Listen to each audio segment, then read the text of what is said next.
Let's do it, man. We got this going. Chris, at the Casual Flipper, man, thank you so much for being the first guest of Kicking It with Cam, my new podcast. So, bro, I really am enjoying this podcast as far as everything is going, and I really want to start up a segment for every time we have a guest. It's sort of like the origin story. So, like, I know you as the Casual Flipper. I know a lot of people know you for personal development and reselling a ton, but I want you to just go off and tell us like how you got to this point of being so awesome. Okay, well, it's a pleasure to be on the show, by the way. I'm super pumped that I get to be the first guest. And maybe when this thing blows up, I'll get to be the last one before things really go crazy. So thank you for having me on. I do appreciate that and all the kind words. My origin story is kind of, geez, where's the best place to start from? Well, to give value and have just things contextual. Um, I guess we'll start it with my last podcast. So, and before all that, honestly, I think for the listeners, if you're growing or you're trying to find that thing for you, it all comes down to self-awareness. This isn't a self-awareness game. When I started looking in the mirror and trying to figure out who I really am and why I made the decisions that I made, rather than just making them, is when things became really real for me, and things become a lot more, or life just becomes a lot more sustainable. The reason I say that is I had this thing, Big Red Says, and basically that was just me expressing my creativity because I wasn't being fulfilled at my workplace or in life that often. I later come to learn that my big values of life are creativity and growth. Without that, I am not happy. So I worked this job that I was making good money with my friends close to home, everything you think would be great, but I wasn't experiencing my core values. So I started this project called Big Red Says. It was all about mindset, personal development. I had a podcast, developed some following, but then it kind of died off simply because it wasn't like personal development for me is important, but it isn't where I want to focus all my attention. So it wasn't super genuine. Although I believed it, it really wasn't everything I needed. So I stopped doing that. And I just kind of just lived life. I was working, I bought a house, whatever I did, and just really got in like complacent, I guess. And then boom, COVID happened. And that's when things really like work shut down. So I'm at home. I had a lot of time to reflect. I started reading again, got some knowledge in my head, a lot of reflection, ended up quitting my job, which was huge. And all along, just so you're aware, I started reselling back in November. So I was working my job, reselling, not taking it overly serious.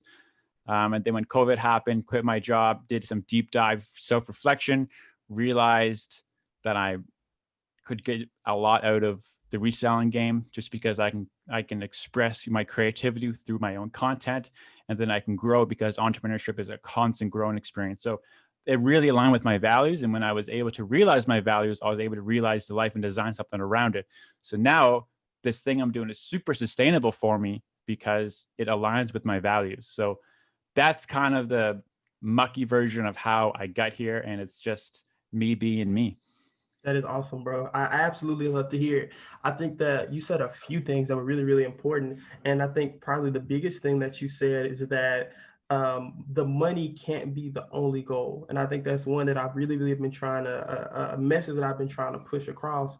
Because if your goal is only to make money, you probably will get there. Like you probably will get all the money that you're trying to get to if you have like, the work ethic and the mentality to do it. But you'll get it and you feel like empty, like you've lost your sense of purpose if you ever had one to begin with. So I think that's such an amazing point. And back same on that same origin story piece, if I would have met Chris, let's say in let's go sophomore year of high school, what type of person would I have met then? Uh, that point, I was my goal in high school was to be as invisible as possible. That was my goal. I didn't want to be known. If no one to like, I was just invisible. So I was into sports, stuff like that. Like I had a few friends, just very average, Yeah, extremely like incredibly average. Like I think that's just the best way. I never, I didn't have like the entrepreneurship DNA. At least I didn't know. When I was really young, I had like a lawn mowing business, and me and this guy would go around and mow lawns. Sorry. So it was kind of there, but I never really seen it. It's the signs of it until later on. But yeah, in high school, just average. I hid, and I into sports and stuff like that, but nothing worth like nothing, exciting. So where did the switch happen? So from of you being sort of like a kind of like average, not really necessarily wanting to put yourself out there, to now posting, probably a dozen pieces of content across Twitter and Instagram and all the other platforms, especially with something like a podcast, where I mean, like the natural point of having a podcast is to be open with almost random people. So where did that switch happen for you to sort of just like open up and almost be the opposite of your younger self?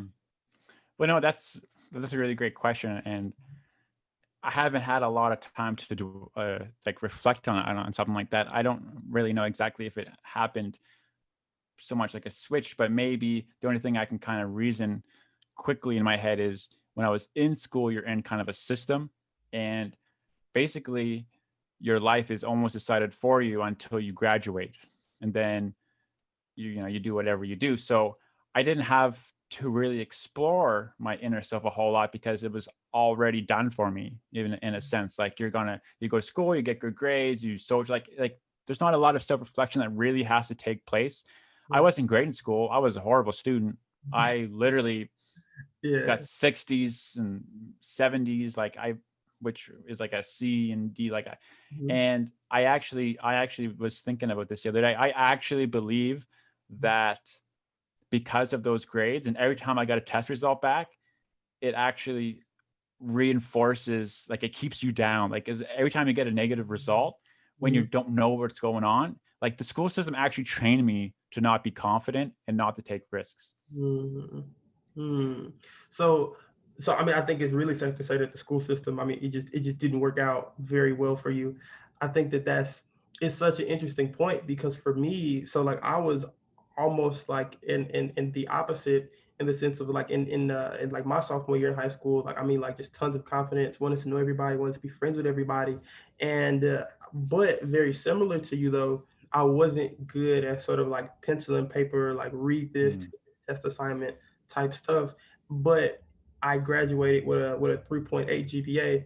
And I swear to God, like the only reason why I think I graduated with such a high GPA was because I spent so much time trying to learn soft skills, and I made my teachers like me so much that they were just like, we can't fail. yeah.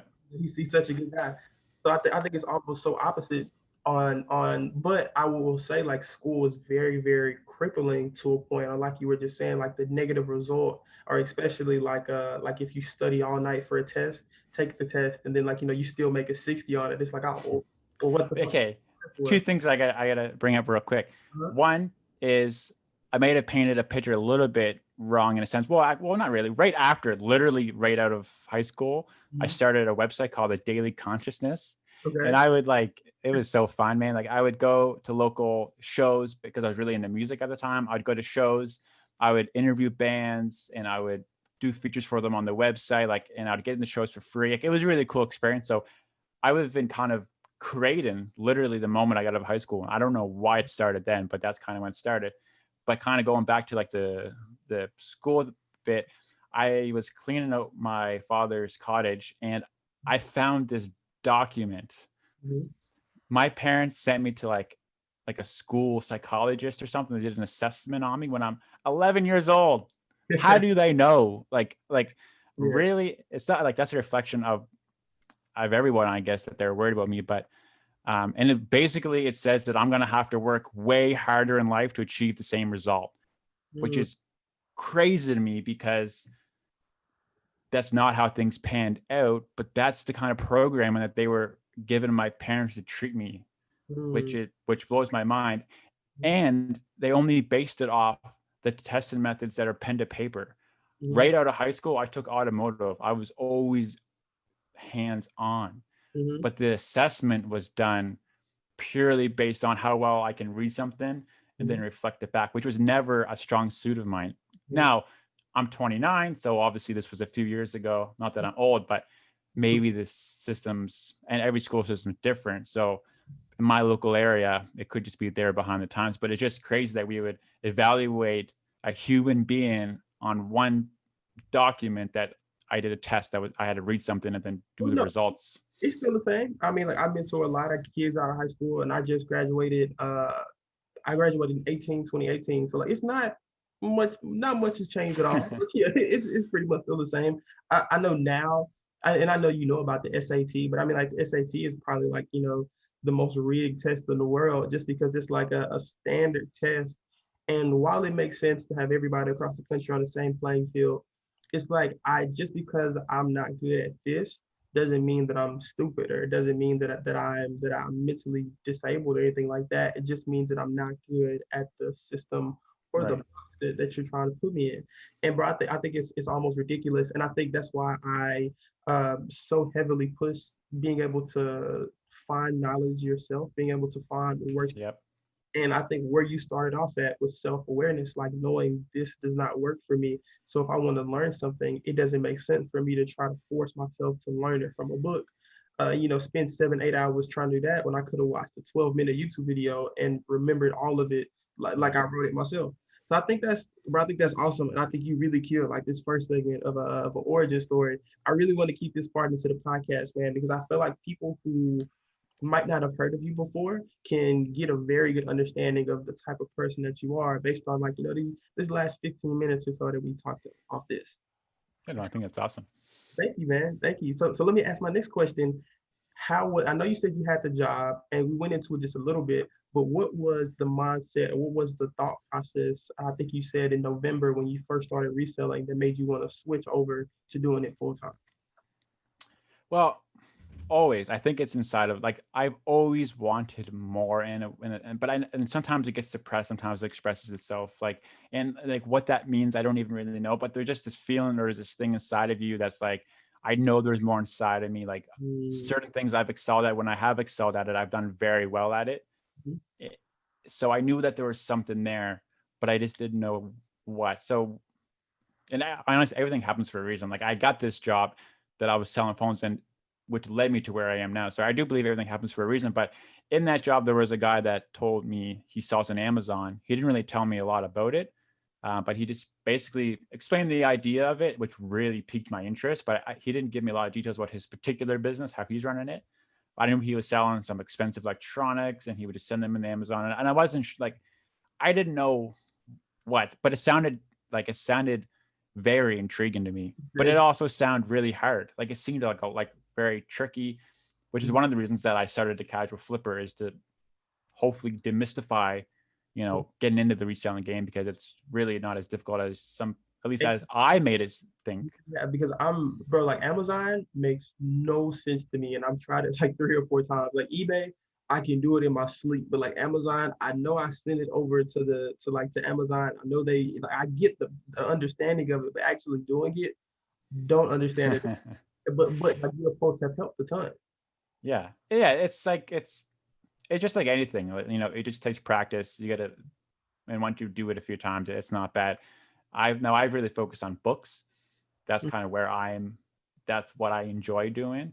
And I do want to scale into other kind of things. But yeah, he'd mentioned that he was selling on Amazon. And from there, I literally went home that night, watched a bunch of videos, and probably within a week, I made my very first podcast, where I just sat down in front of the camera and just recorded that I want to document the process of it. And I go back and look at that now, and it's just hilarious. So I really think you should document what you're doing, even if it's not for anybody else, just for your own self to go back and look at it. And like, I have a little guy, like he'll see this video, Mhm, me start my business mhm.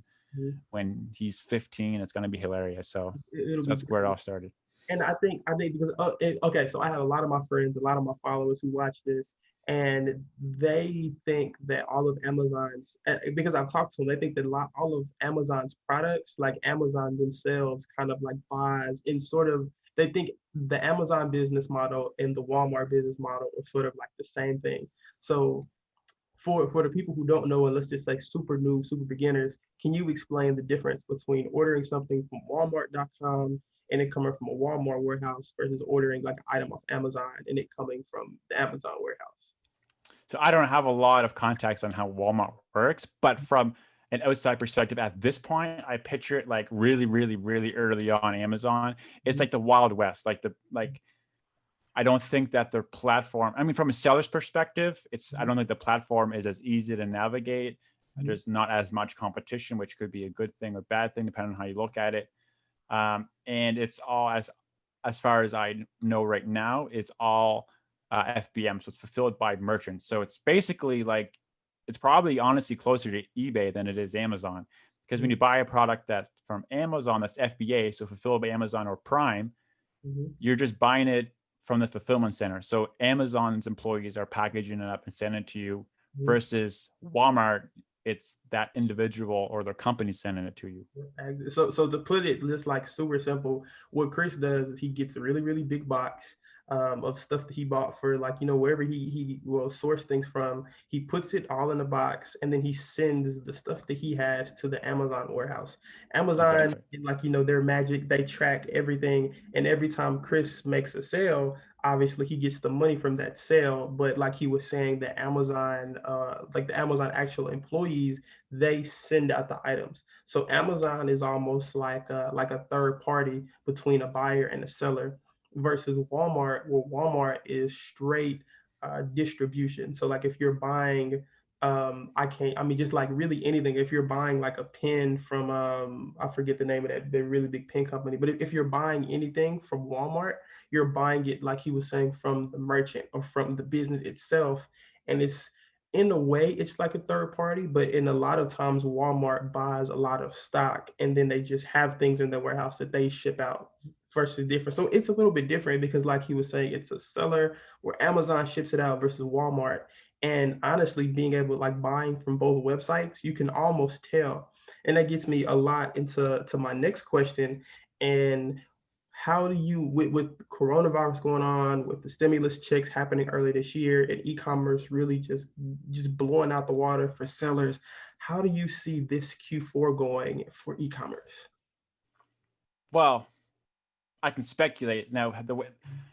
It's so hard to say because it really depends. Well, it's going to be amazing. That's kind of what, off the bat, it always is anyway. And one can only think that it will be more so. But it also kind of depends on what the brick and mortars do and how like what happens with the virus going forward. Because if we're in the middle of a deadlock come Christmas and everything's shut down again, people are still need to buy gifts. It's going to be ridiculous. Yeah. But all regions are a little bit different. So I'm in Canada and I'm in the Atlantic, which is extremely east, so almost as east as you can get on the continent. It's like northeast from New York. We have this little bubble set up, and we're like, we almost haven't had any cases now for quite a while, which has been nice. Great. But a lot of the other places are going crazy with it. So here, per se, it might not be so strong, but then other places it might be crazy. As an e-com seller, you're selling, like I sell right now, I'm only in Canada. I have some stuff in the US, but it's a different setup for me to sell in the States because I have to send my stuff to a prep center. But in Canada, I think it will be strong. Okay. I think no matter where you are, it's going to be strong. But it's regional too, because some regions might be more open than others. But overall, I think it's going to be very, very good.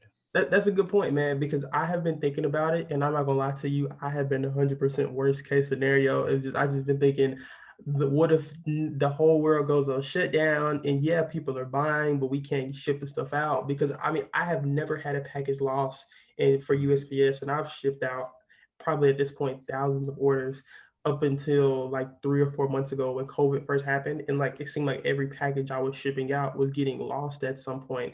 That had never happened to me before. So I think that getting, I guess, punched in the face or sort of like kicked back these past few months, where everybody sort of had to find a way to adjust their business model or find a way to do something a little bit different. I'm almost kind of like looking over my shoulder thinking like, okay, when does this happen again? Because in some way or form it's going to happen again, whether it be COVID or something else that happens 10 years from now. But I'm sort of just like, okay, how does business shift? Or I think the next question I want to ask you as well is, how did you have to adjust or shift your business? Because if you started in November, COVID hadn't really got to the point where things were shut down. So did you have to shift your business at all? Were you able to like really easily make a different transition into making sales or sourcing items? It was interesting.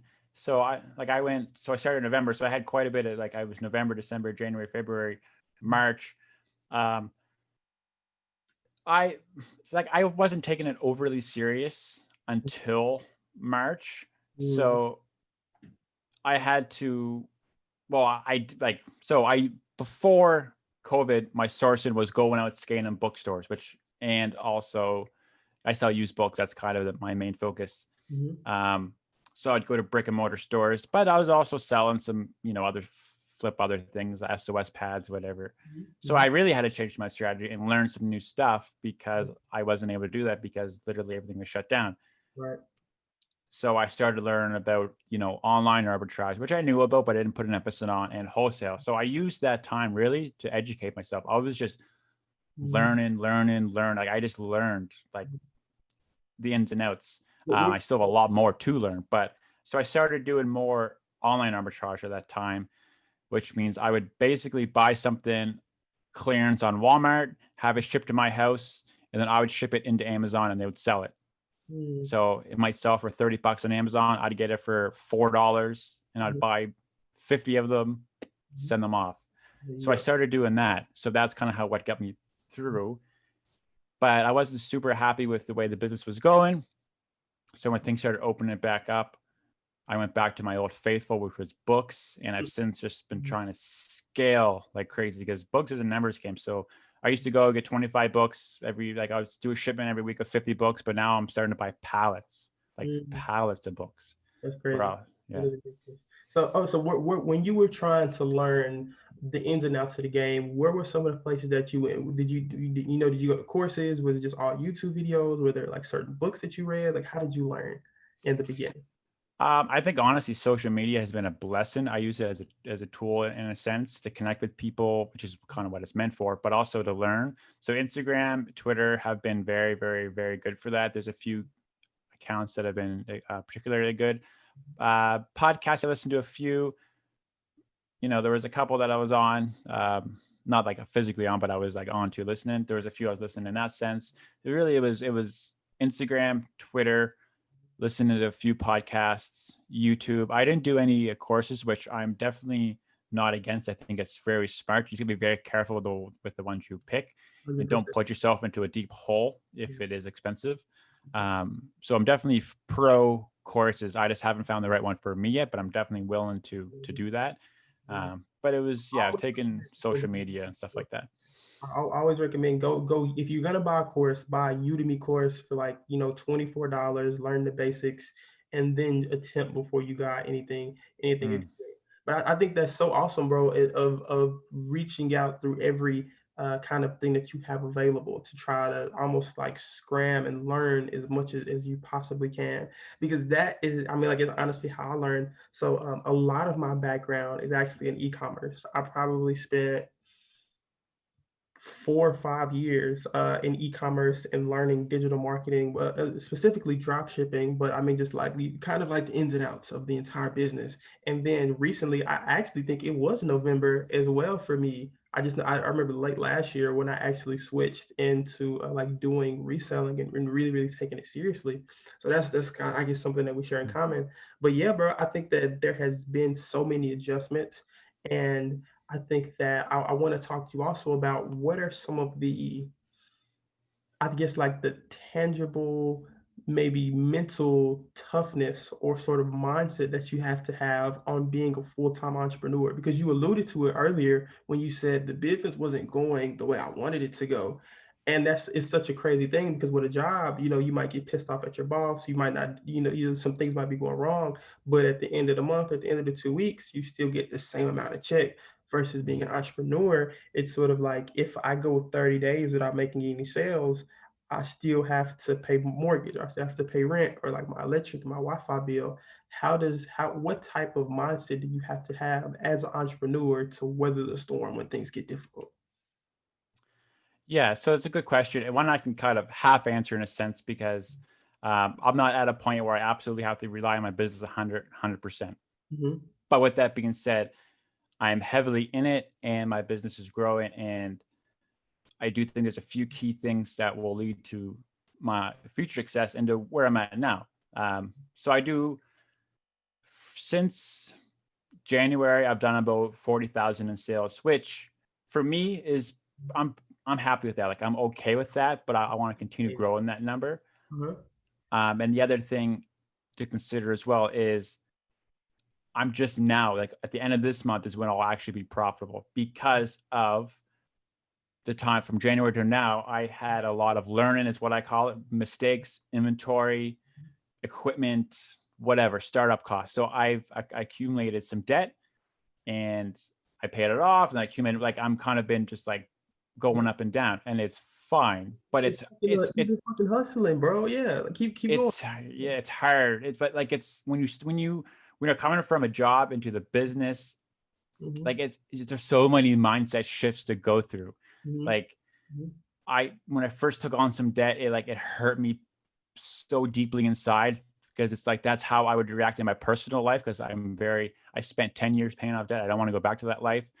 Hmm. But I took that kind of bad, well, not bad, but that like just different thinking. I took my personal thoughts into my business, and they should be a little bit different. So now when I spend eight, $900 or $1,000 on inventory, I don't lose sleep on it like I did at first because I'm confident in my decisions. Where maybe before, when I didn't have a lot of data to work off, it's more risky, even if it was the same decision. So like it kind of goes back to like not only self-awareness but it's awareness in general.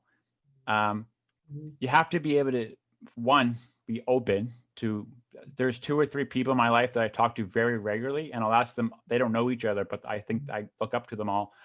I think they're very smart, and I'll ask them all the same question before I not do anything, but before I make big decisions. I run it by people, and I don't let them make the decision for me, but I listen to the possibility that I'm wrong. Hmm. I Different always want to know why I'm possibly wrong on something, because perspective. that's going to allow me to make the best decision possible. So I would say the best things are be learn from your mistakes.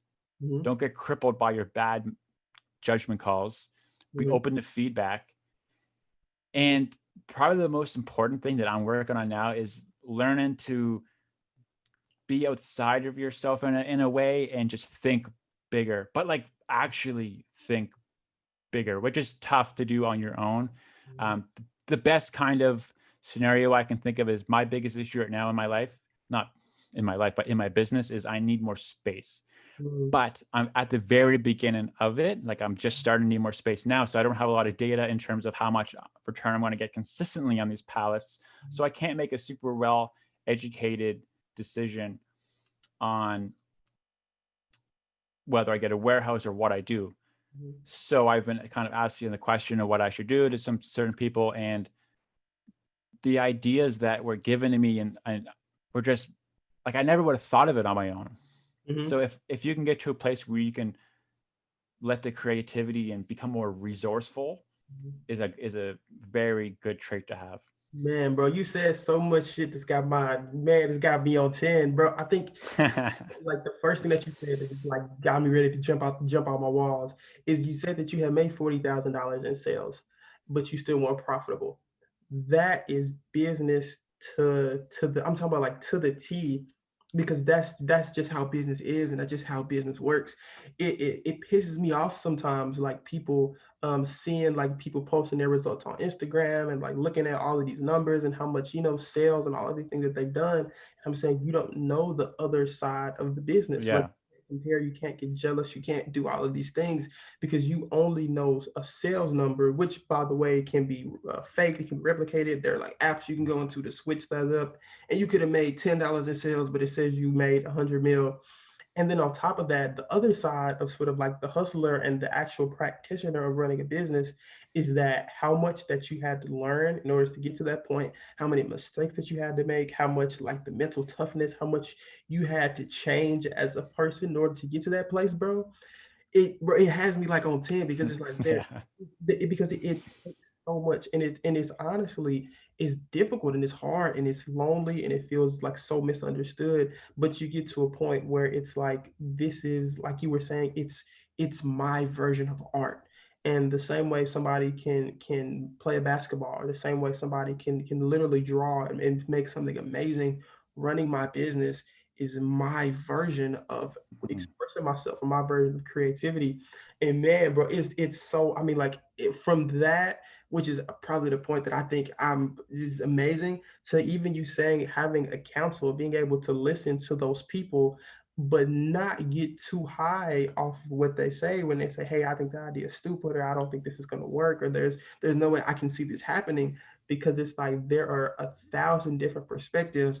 I want to know all of them, but they don't necessarily influence my opinion as Right. much as I'm just taking in the information. I'm letting it see it how it comes. So man, bro, I love the mindset behind it. I think you hit that question, bro. Like I can't even imagine you answering that question any more perfect. I think Because like the my main thing is like, if now that we're following each other on Instagram, because that's where I do a lot more of my stuff, is my whole thing is I want to be authentic. I really, really, because the online world, man, it is what it is. We all know what it is, but there are a lot of really cool people on it and a lot of people that are authentic. But in this world, particularly as well, there's a lot of authenticity, which I don't want to be a part of that. So I try to be like as real as possible all the time. And I loved your question because and I was able to answer in that way. But I also didn't want to make it seem like I'm just killing it and I'm working full time and all is hunky dory, because there's a lot of learning, a lot of shit that has to happen for me to get to really to that point. it's gonna And keep, yeah, and it's gonna keep learning. It's gonna keep happening, and then whenever you get to the point where you have,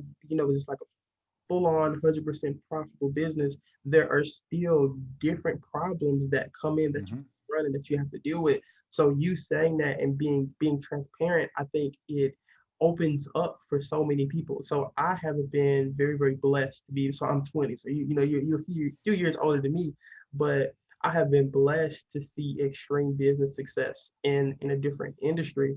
But because I was able to see that success, I kind of have a different perspective on entrepreneurship and numbers and everything like that, because I know numbers can be false. I know things can be unprofitable. Like I can just see different things.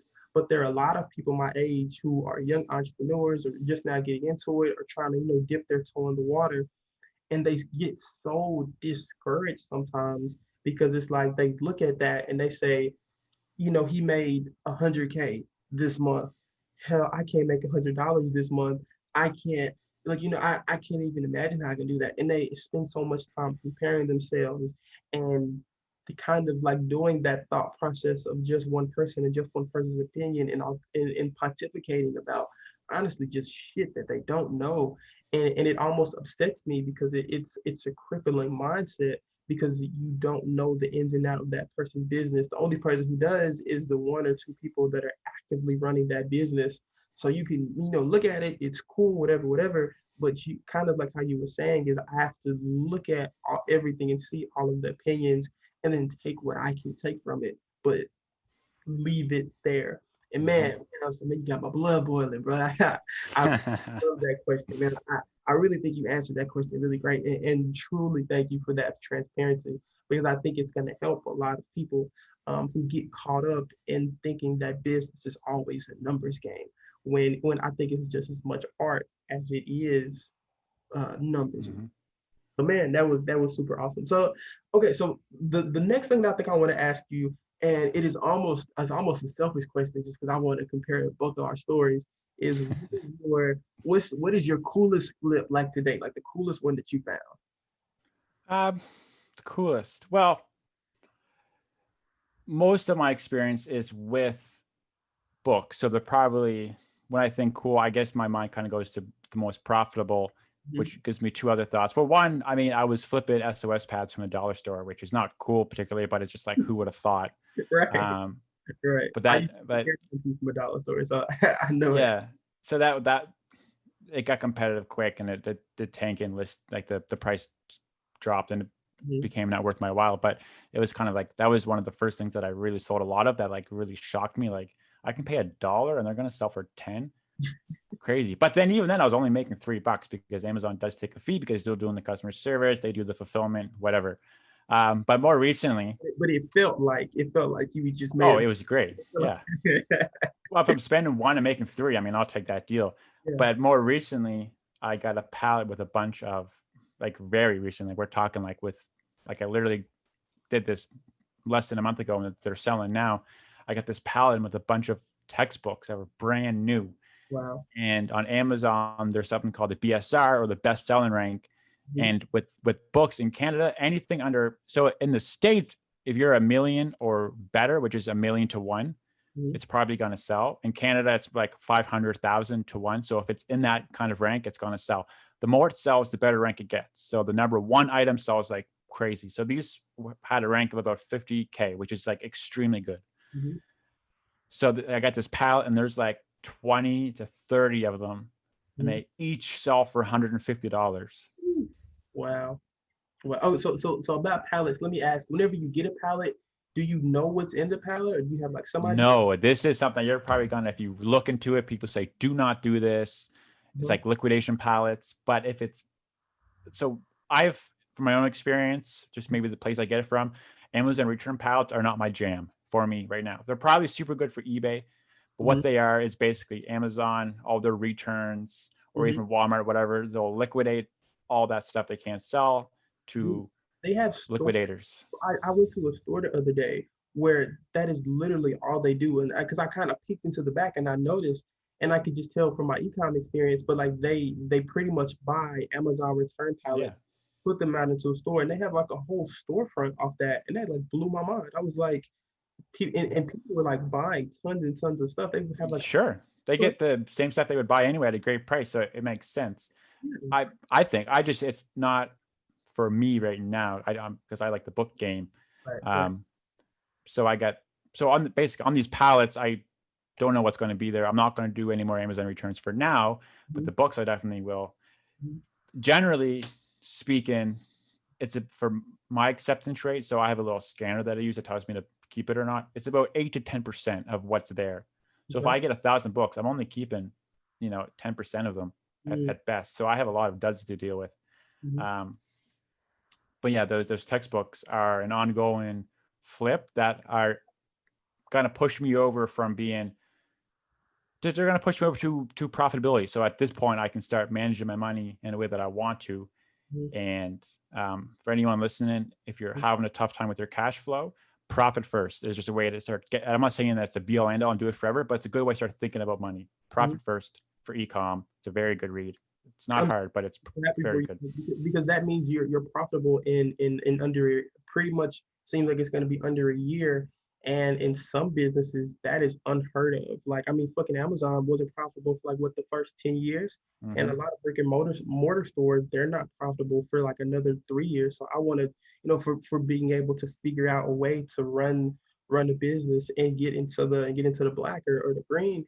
I think, bro, I think that is absolutely amazing. And I It think won't last it's because with that comes growth and expansion, and then I need a truck and I need maybe a warehouse. Like, so Mhm. there comes more expenses, but then you scale up. So yeah, I would say don't get too hung up on your profitability. Like, the goal is to make money, be profitable, but don't let it cripple you, I guess.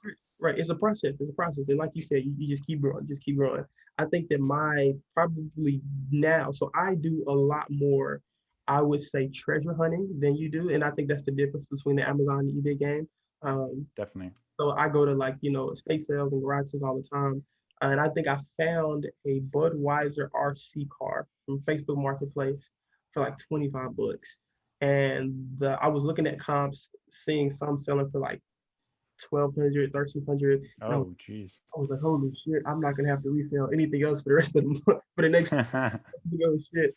So I actually get the car. Turns out it wasn't the exact motor that I thought it was in order to for a lot. So still flipped it from about 25 to about, I think I guys sold it for like 350. Oh, Uh geez, that's amazing. was like, hey, I mean, went out to eat every day that week. But that's really my coolest stuff today. And so I got two more questions before I let you go. And is there anything that you've been seeing for a long time that you want to find and that you want to resell? Or you have sort of like I like to call it a holy grail item. For me, I think it's maybe not an item per se, but it's a strategy like the wholesale. Mhm. It's like, I don't know if this is just limiting beliefs or what, but I honestly really, really think that the game is different in Canada than it is the US. Mhm. I Mhm. spent a solid week, which isn't a lot of time. I'm not saying that like I killed myself, but I probably spent 40 to 50 hours, a Mhm. full week in just really trying to locate just one, just one good wholesaler in Canada. And maybe it's the strategies that I was using or the methods I went about it. I wasn't, I got like, was having a lot of conversations, but I was finding it very difficult to find profitable items in wholesale Mhm. without placing massive orders. There was one I talked to that seemed pretty good, but it was like a $10,000 minimum. Mhm. But then when I briefly did sell in the US, and it seemed, and I don't know, it just seemed to me like it was not easy to find those relationships, but it was easier to find wholesale products that were profitable in the States. Mhm. Um, and it could just be that I'm missing something on the Canada side. And I don't know anyone, and I haven't seen anyone that's doing it in Mhm. Canada yet. So Right. that's one of the things that I want to crack that code, because it's there. The opportunity is there. Mhm. There's no doubt about it. It's just, it might take some more creativity Right. to get there Mhm. on the Canada side. And the other thing I'm chasing, because someone once told me that you can't scale my business to sell it because it's so reliant on me. And I Yeah. also am trying to, I don't want to sell my business, but I'm looking into some ways that I could potentially Start automating things. start, yeah, even the sourcing where you Mhm. hire people, you Mhm. have these little computers set up with the triggers in, they just go scan the store, tells you if they buy it or not, they have their own credit card set to the business, something like that. But Mhm. just ideas. No, no, no. That's very true because that is probably one of the crippling parts of exiting with the business like the ones that we run is that they're very dependent on us and our knowledge that we kind of have to hire tons and tons of people in order to Mm, really uh, get it to a point where it's like a business or a yeah. scalable business, quote unquote. Um, but man, I'm so happy to have you on. And my last question is, where can people find you? Well, pretty much everywhere I have at least a little bit of a presence. Now, I'll say my biggest thing if is definitely Instagram. Mhm. So the Casual Flipper on Instagram. Twitter is just Casual Flipper. TikTok, the Casual Flipper. I have a website, thecasualflipper.com. There you'll find all my social links. I have a podcast as well. Mhm. And yeah, that's pretty much it. Got you, Chris. Thank you so much for having on. But guys, please do not take anything that you learned over here from granted. From understanding different things about business, different things about mindset, understanding how to value your own opinion versus other people's opinion, understanding mental shifts, being able to change from one thought process into another because you're switching into a different industry. And please, guys, go give Chris a follow. Check out his page. I spend a lot of time looking at Chris and checking out his advice and trying to figure out how I can apply it into my own game. Because while this was a very reseller focused podcast, Chris has a ton of value to give and a ton of other things. And I really would like you guys to check him out. So, guys, until next time, keep it real and keep it reselling. Chris, thank you, bro. Thank you so Yeah, much no for problem, man. doing that, man. Man, this was I think this was really good. And how long did we go for? It was a little over an hour? I'm honestly, I have no idea. Yeah, time I was was enjoying it. It was great. Yeah, time was flying by. Man, we gotta do this again, bro. I need to because I keep looking at your post and I keep bullshitting. I am gonna figure out how to wholesale some things and how to get some pallets because I cannot tell you how many books that I walk by and encyclopedia, bro. Like I literally just bought like 30 books and they're just sitting in my car of like encyclopedia sets. And I haven't even checked to see if they sell on Amazon. They just been Yeah, and like that's the kind of stuff. So there's a huge niche that I'm not into that I know I have to, which is like the eBay book stuff. So it's like the rare things and the encyclopedias and all that kind of stuff. Like I'm basically selling popular modern day books, Mhm, like like Harry Potter, like just mhm, like whatever stuff like that that sells really well. And I'm only making $1 or $2 on most of it, right. but it's a volume game, Yeah. right? Um, I and follow Reezy. I know you know Reezy. yeah, So yeah. I understand the books pretty well. Well, not as much as I can from listening to his videos. Yeah, and yeah, I follow some of his stuff. I can't help but feel like it just. I guess because I'm in it, I see the nuances, but I feel like his business is so different than mine. Really. I really do, but from the outside, I can see that it looks like the exact same thing because we're both just selling books. But Yeah. like, yeah, like if you type in, they call them Gaylords. If you type in book Gaylords, FBA, Amazon, Mhm. literally, I like you could find one today to ship to your house, no problem. Mhm. Mhm. That doesn't apply here. Mhm. And it's fine. It just means I like you're just a little bit of like a different take. And the books that I get are different too. Like I'm just getting a different style of book. I'm basically getting books from Goodwill that people donate is basically what I'm getting, Mm-hmm. because they're getting overrun here with them. So his business model, I think, is more sustainable than mine, but I also don't know if that's true. I think that because I'm really dependent on them sending me the books, because I only have one or two sources right now. Mm-hmm. And so that's kind of where I'm getting tripped up. But That's really interesting. That's really, because I never would have even thought about it like that. I mean, never even thought about how things are different in Canada, because I run across books so much. Like I almost go blind to them. It's like I'm not gonna look at all of these books. I have sold one book since I started reselling, and I bought it for $1 and I sold it for like $40 shipped. And but I mean, like, that's like the only thing that I've done so far. And like I was saying, my reselling is sort of like treasure hunting versus yeah. And do like, you enjoy that better? bro, the most fun. Now in days like how it's been like this past week or so, and it's kind of hard to find the really big flips, it can get a little, it almost feels a little methodic. Like it's not as fun because you don't find the big Right. one. But bro, I think it's the most fun whenever you can find something. And I'm a college student, bro. Like I don't need a lot to Right. like I don't need to make a ton of money. So that is really, really great. But I do feel like eventually, if I ever want to scale the business, which I'm not thinking about now, but if I ever do, I'm gonna have to figure out, this. Yeah, it might not be for you, really, maybe. What I find with books is it's more like a job in a sense, where Mhm, I'll put in a 10-hour day because I got six, like Friday, I got six, like today I got nothing on the go. I'm chilling, mhm, nothing. mhm. And a part of me is like, oh, bro, you should go out and source some stuff. But the other part of me, like, relax a little. So it's like this conflict. But Right. Friday, I'll spend 10 hours just sorting books Mhm, from the duds, from the good.